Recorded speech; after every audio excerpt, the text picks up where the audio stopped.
ஆயிலே இல்லாமல் ஏர் ஃப்ரையரில் chicken chips எப்படி பண்ணுறதுன்றதை பார்க்கலாம். Garlic powder, mixed herbs, onion powder, baking soda, crush red pepper, paprika, chicken pieces, salt, pepper, ஒரு முட்டை எடுத்து வச்சுருக்கேன்.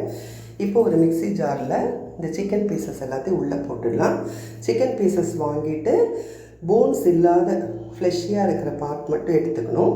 அதை நல்லா சின்னதாக கட் பண்ணிவிட்டு மிக்ஸி ஜாரில் போட்டுட்டு ஒரு முட்டையை அதில் உடச்சி ஊற்றிடலாம். கொஞ்சம் ஆனியன் பவுடர் தூவிக்கிறேன்.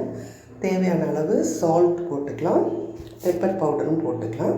அதுக்கப்புறம் மற்ற பவுடர்ஸ் எல்லாமே நம்ம எடுத்து வச்சுருக்கிற சிக்கனுடைய அளவுக்கு ஏற்ற மாதிரி ப்ரொப்போர்ஷனேட்டாக போட போகிறோம், அவ்வளவுதான். கொஞ்சம் க்ரஷ் ரெட் பெப்பர் போட்டுக்கிறேன், கொஞ்சம் பாப்ரிக்கா பவுடர் போட்டுக்கிறேன், அது காரத்துக்காக. மிக்ஸ்ட் ஹர்ப்ஸ் கொஞ்சம் போட்டுக்கிறேன், அது நல்லா ஃப்ளேவர் கொடுக்கும்.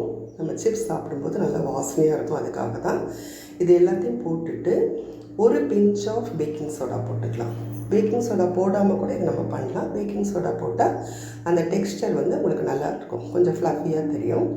அதை போட்டுட்டு இது எல்லாத்தையும் நல்லா நைஸாக அரைச்சி எடுத்துக்கணும், அவ்வளோதான். பாருங்கள், நைஸாக அரைச்சி எடுத்தாச்சு.